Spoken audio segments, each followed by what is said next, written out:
All right, all right. Hope you all are having a fantastic, fantabulous, awesome freaking day.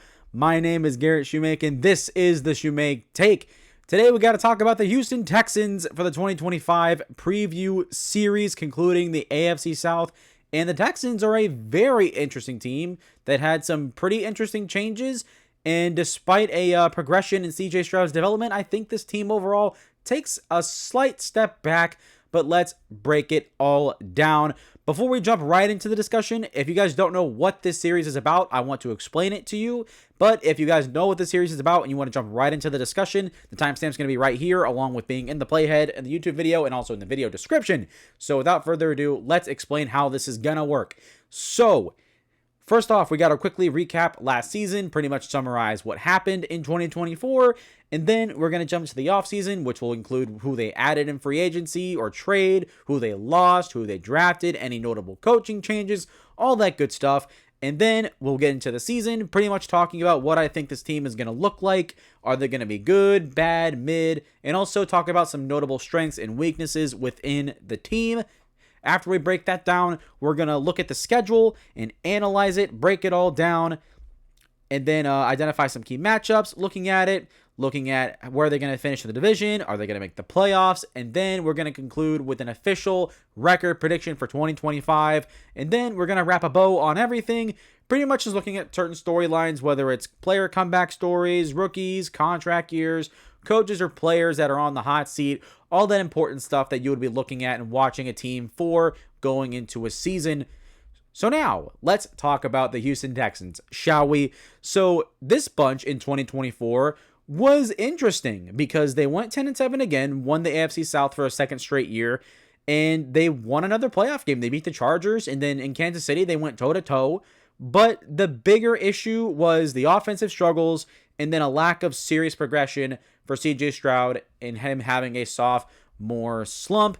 And after the season was over, the Texans decided that, we need to make a change. And they fired Bobby Slowick relatively soon, a lot sooner than I thought.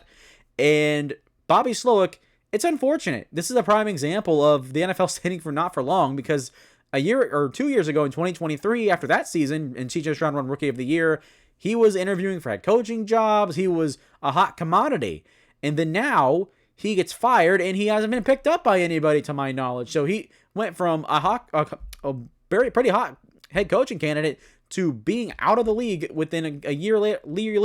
Oh my God, I can't speak. A year later. And so, yeah, pretty unfortunate. But they brought in Nick Caley to be their next offensive coordinator, a former assistant from the Rams, to bring in a new physical approach to their football team, a more in between the tackles, run heavy approach to try and help CJ Stroud and alleviate the pressure off of him. So that's going to be one of the big storylines that we'll talk about, and I'll elaborate more at the end of the video. But that's probably the only big coaching change the Texans made in their offseason, and it's a pretty big one at that, because CJ Stroud's going into year 3, and coming off of his sophomore slump, he needs to step up and be good. So it's going to be interesting to see how this offense operates under Nick Caley running the show. But continuing with their offseason was pretty interesting. Like, they added a lot of players, lost some players too, but it was mostly uneventful to me. I mean, let's look at who they added first of all. They re-signed most of their defensive linemen, so they retained a lot of their depth there, so that's not really different. But they added left tackle Cam Robinson to replace Laremy Tunsil, who they traded away. They brought in guard Laken Tomlinson, Trent Brown, and then they traded for wide receiver Christian Kirk from Jacksonville. They also brought in wide receivers Justin Watson and Braxton Berrios to provide depth. And then on the defensive side, they brought in Sheldon Rankins, Casey Toohill, Darrell Taylor, linebackers EJ Speed and Nick Neiman, who I thought are pretty solid additions to the linebacker room, already on top of Aziz Al-Shire and Henry To'oTo'o. That's a lot of great depth right there. And then corner Ronald Darby and Tremont Smith, replacing some of the players and corners they lost in that spot. And then they also traded for safety CJ Gardner-Johnson, who I thought was a pretty interesting move. Was it a great move? No, but I'd say it's solid. CJ Gardner-Johnson is a good player. And then who they lost? They lost Case Keenum, Stephon Diggs. That was an absolute disaster. That didn't last very long. Then they let go of Robert Woods, Kendrick Green, Tight end taken Quintoriano, Delshon Phillips, Devin White. Those two linebackers were gone. Then they let go Jeff Okuda. He didn't pan out as much as people thought he would. Chris Boyd was also left. Eric Murray ended up leaving, went to Jacksonville, and they also let go of long snapper John Weeks. Got to give the long snapper some love, right? Can't leave those guys out. But the draft, though, very, very exciting, especially on the top end. With their second round pick, they traded down with the Los Angeles Rams, I'm pretty sure it was, or no. They think they traded down with the Giants, I think it was. They may have traded down with the Giants, and they went up to get Jackson Dart. But anyways, they traded down into the second round, and they drafted with their first pick, wide receiver Jaden Higgins out of Iowa State. This is a guy that I was really excited about. For a guy his size, very smooth route runner, very polished player for someone his size in that department, so very exciting. And then they got tackle Ariante Ursary, who I thought could have been a first-round pick. This guy was a massive human being. He is a giant. So for him to not have to start right away, sit behind Cam Robinson, and for him to potentially be the new left tackle of the future for the Texans, I like the pick and I like the value. They also drafted Jaden Higgins' teammate, Jalen Noel, to be more of that smaller slot guy. So he's also an exciting prospect. And then they also brought in corner Jalen Smith, Woody Marks at running back, Jalen Reed at safety. They also brought in QB Graham Mertz out of Florida. I didn't realize that he went there until I was making this video. And I was like, that's where Graham Mertz went. And they also added defensive tackle Keontae Hamilton, and tight end Luke Lachey. A lot of depth players on the back end, but at the top end, you're talking about a lot of high upside here. And especially with the Texans, they revamped this wide receiver core. It had issues last year when Stephon Diggs was hurt, Nico Collins was hurt, Tank Dell had that terrible injury. And so they went out, drafted 2 wide receivers, brought in 3 more. Like, they absolutely overhauled this wide receiver room, and they're going to make sure that if receivers go down, they're going to be ready for it. Because last year, a big part of why the offense struggled was because there were so many injuries at wide receiver on the starting spots. It was so inconsistent, and that also did not help with the poor play calling and also the lack of success running the ball, where a lot of times it was found to be inconsistent. So overall, this offseason was, I would say, successful for the Houston Texans. I thought that they added a couple good players at spots where they needed it, while the offensive line, which we'll talk about in a little bit here, I don't think is going to be very good. At least they tried to add players to kind of keep it afloat, if you will. I highly doubt that's going to be the case, considering some of the opponents that they're going to be going up against.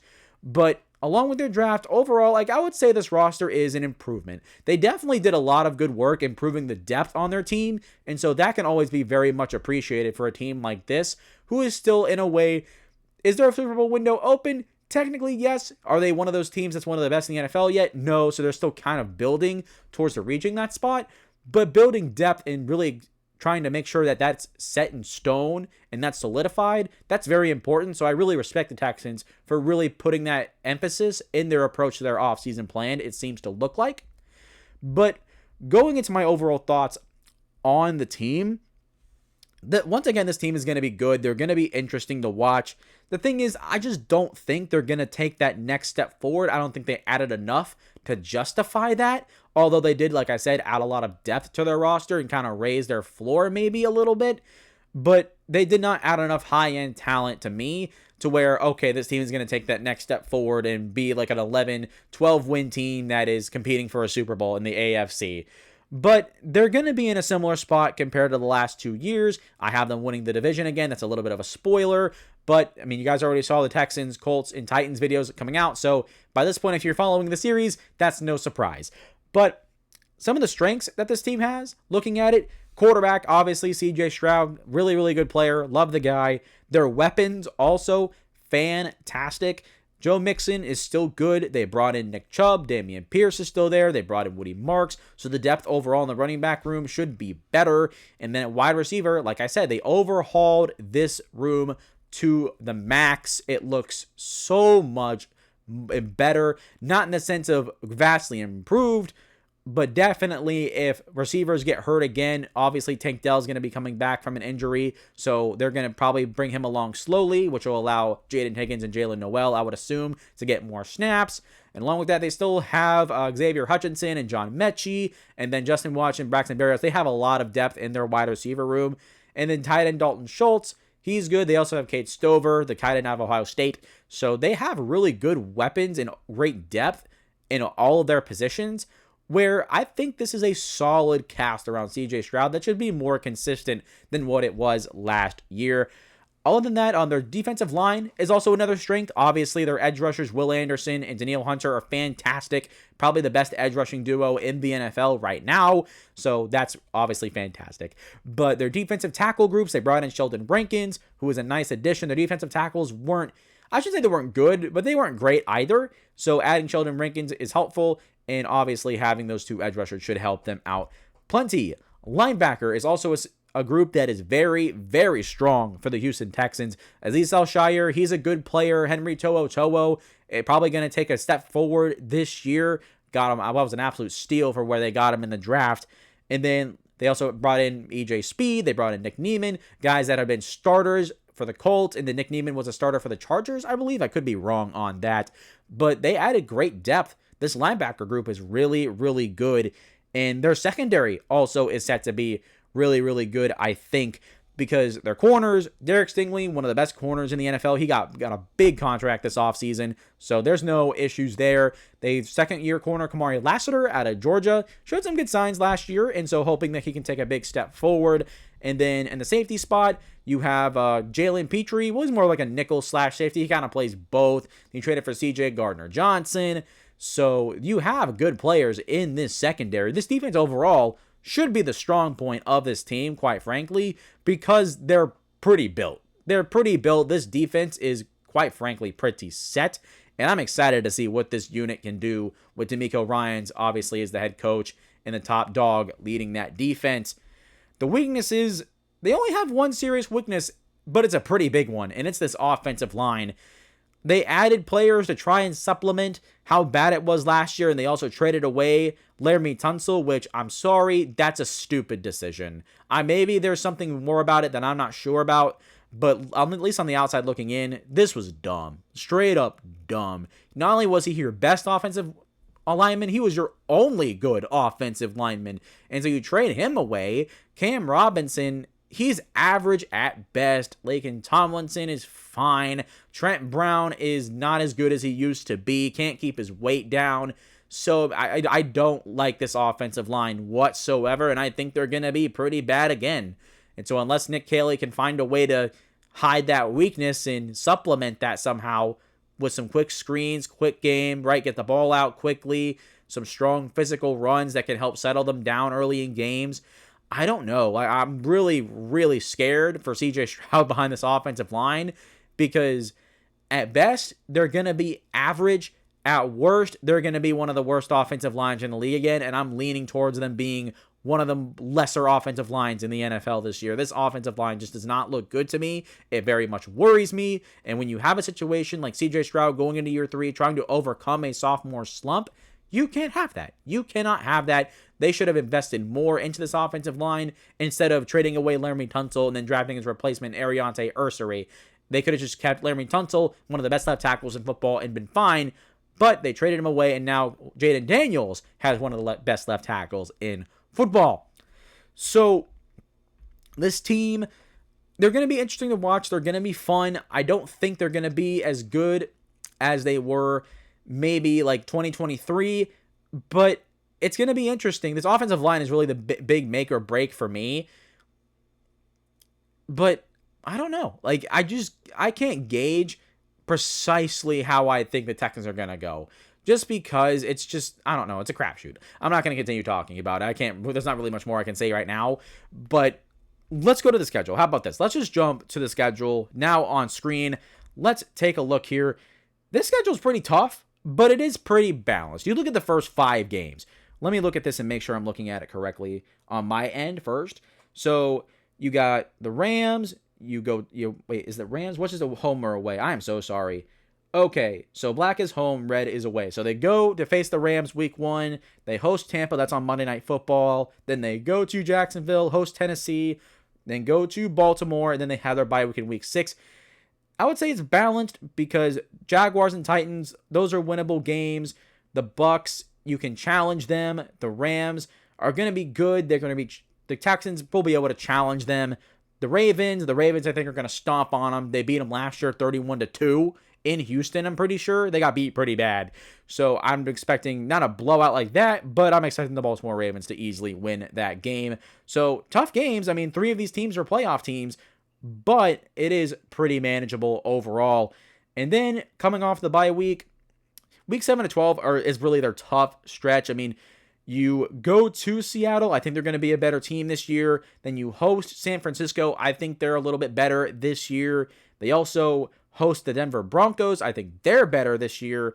Then they host Jacksonville. Maybe that's a winnable game. They swept them last year, I'm pretty sure. And then they go to Tennessee. That's another winnable game. And then they host Buffalo. That's another winnable game. The Texans and Bills usually play each other pretty well, and the Texans beat them last year. So that is technically, for Texans, a winnable football game. But facing Seattle, San Francisco, and Denver is tough. And then Tennessee and Jacksonville later in the year, they're gonna be better than what they were in the beginning of the year. So that's probably gonna be a more tough matchup. And then Buffalo, I expect Buffalo to be really good this year. It's obviously gonna be a tough game, but Houston could win it. So I believe that is a possibility. And then you look at the final stretch, weeks 13 to 18 is where things get pretty easy for the Texans overall. They face the Colts twice. I think the Colts aren't going to be very good this year. They can probably win both of those. They go to Kansas City. That's going to be a tough one. Then they host the Cardinals. That's a winnable game for sure. The Raiders, that's a winnable football game. Then they go to the Chargers. I don't know if they win that game, but they're going to be at least competitive. So, I mean, I would say, this Texans schedule is tough for them. They got a lot of good teams going up against in every, section of their season, from first third, second third to the final third. But there's also winnable games in each one where if they can just get a couple wins or a win against some of these good playoff teams in each stretch, I think they're going to be okay. They're going to be fine. I obviously have them winning the division again. So, obviously, they're going to finish with a winning record and make the playoffs. So I think the teams are going to be competitive. They got a balanced schedule, so it should help them ease their way through the season. The only thing is I just wish their bye week was at week 6. That's a little early to me. But, and then again, we all can't have nice things. So some of the key matchups for Houston here, all of them are the primetime games. Week 2 versus the Bucks, week 7 at Seattle, week 12 versus Buffalo, and week 14 at Kansas City. Obviously, all these primetime games are important, not just because they're primetime games, but these are the most important matchups for Houston specifically, just because these are some of the toughest games on their schedule. I mean, obviously, of course, I'm thinking the Rams obviously are going to be tough. Baltimore is going to be tough.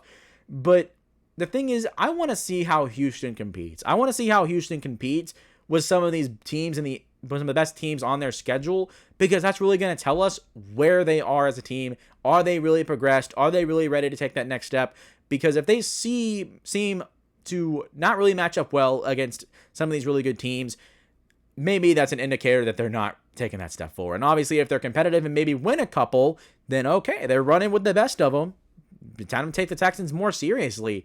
So obviously, they're at the top of the AFC South, which means they're going to be facing the best competition. So how they compete against this best competition is really going to give us a gauge of how good this Houston team really is and how good they can be. And obviously, playing the Rams and Bucks in the first 2 weeks of the year, that is tough. That is really, really tough. And that'll give us an early gauge. And then, of course, like I mentioned with Tennessee and Jacksonville, this team could go 3-1. They could go 2-2. They could go 1-3. All the possibilities are on the table for Houston right now. But I think that they're overall going to have the strength to be able to handle this schedule effectively, efficiently, and come out of it pretty darn well. So, again, I'll say it one more time because it's here on the script. I have them finishing first in their division. I have them making the playoffs. With that being said, what is my official record prediction for the Houston Texans? Despite me saying that overall I think they were an improved team from a depth perspective, I like the hiring of Nick Calais as offensive coordinator. I thought their schedule was pretty balanced despite it being tough. I have the Texans going 9-8. I have them taking or losing one more game compared to the last 2 years. And I'll just reiterate again, they did not do enough for me to justify taking the next step with what they added in their offseason. Again, they added great depth, just not great high-end talent. So that plays a big factor into that. But they also had a solid draft, which I really like.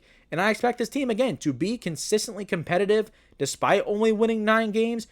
I just think the lack of great weapons overall, even though they're very stacked depth-wise, the terrible offensive line is just, that's the offensive line is, man, if they could have just done something better to help this offensive line, I'd be so much more comfortable with the Houston Texans and picking them to win more games than 9. But I think this offensive line is going to hold this team back. It's going to hold this offense back more than people might think it will.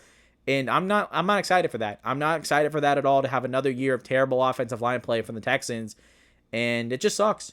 It sucks because this year is so important for them. And I just feel like they didn't do enough to really, it didn't really feel like that sense of urgency was there for what they did in their offseason. But again, don't take this team lightly. I want to reiterate that. Again, this team is going to be very competitive. This is not going to be a 9-win team that is, they're going to win some games and then to get whooped in some others and be inconsistent. Last year, the Texans were straight up inconsistent.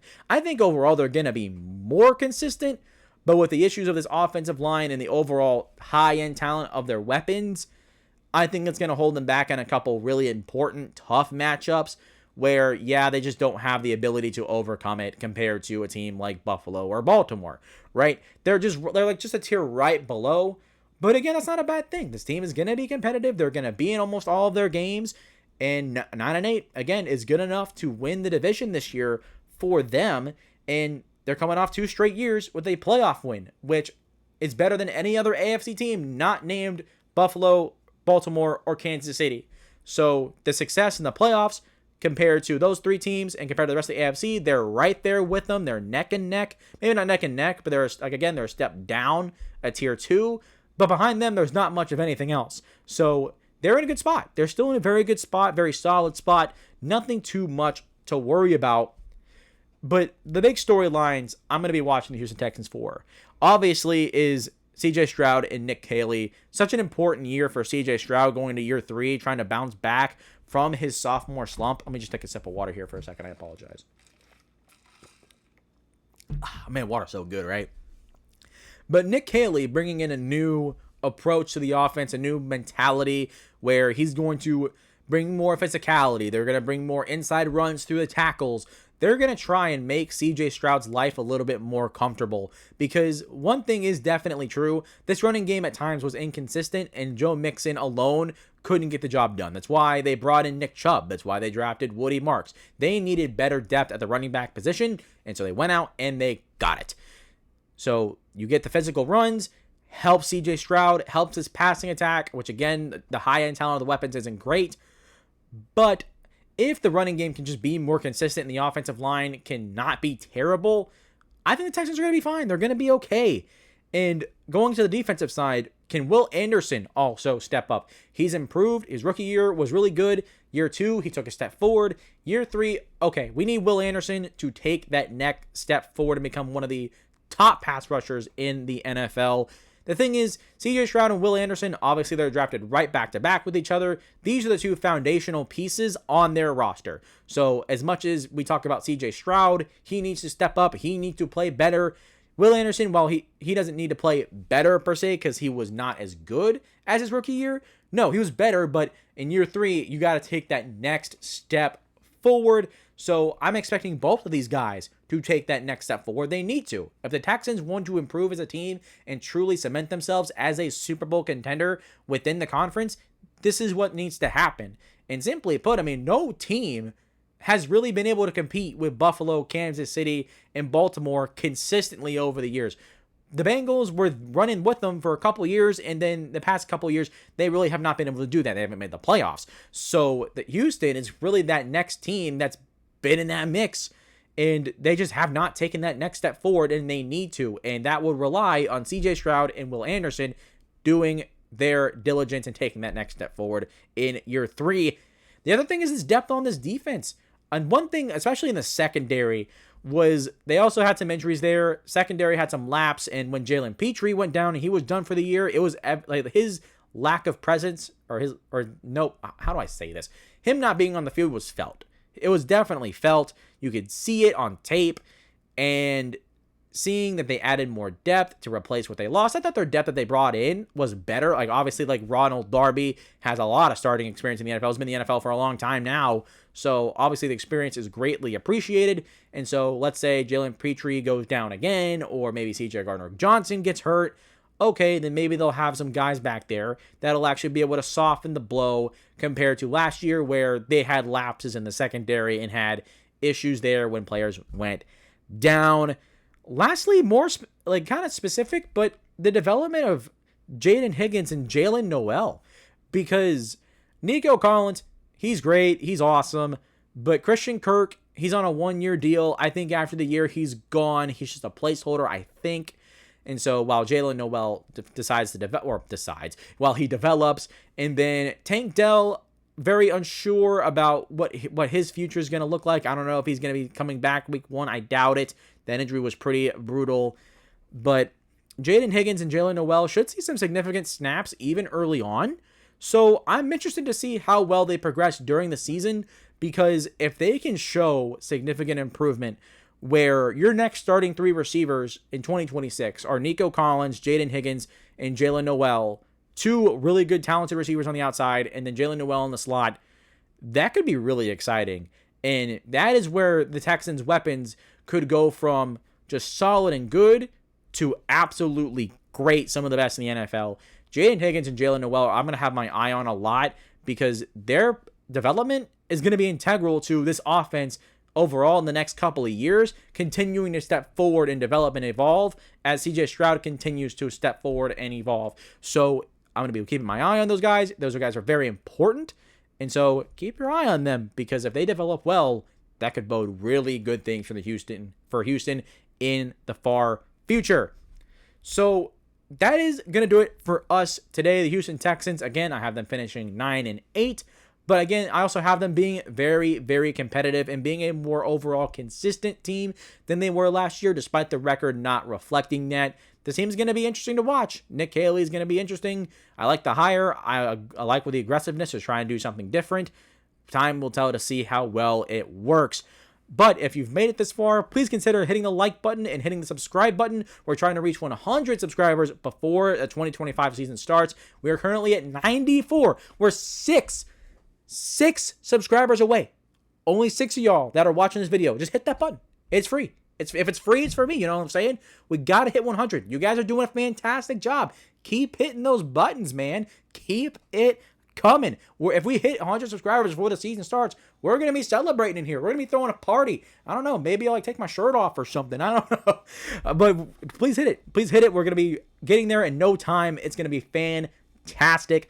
Also, let me know your thoughts in the comments down below. Do you think 9 wins is too low? A lot of people would probably agree with that, and I'm not going to debate it. So go ahead. Let me know all your thoughts about the Texans and how do you think their season is going to go.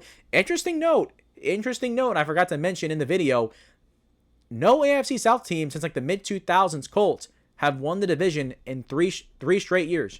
That hasn't happened in a very long time for the AFC South. So it's going to be interesting if they win it 3 years in a row. I have a hard time believing that the Jaguars or the Titans are going to actually give them a run for their money.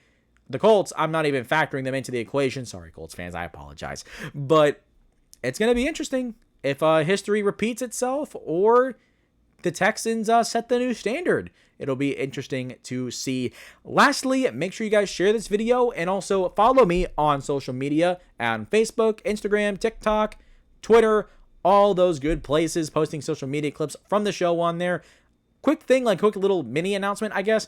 I'm not going to be uploading shorts from the show anymore for now as I'm doing this series.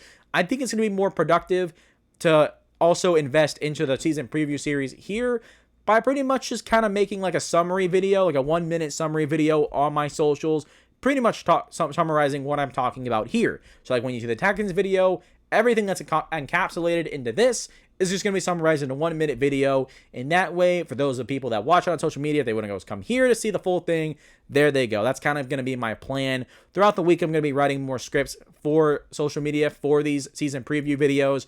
So sorry that I haven't been posting here in about a week-ish. We're going to be getting back to that very, very soon. But with that being said, that is going to do it for me today, guys. Hope you guys have enjoyed. And as always, I will see you all next time. Ha ha ha.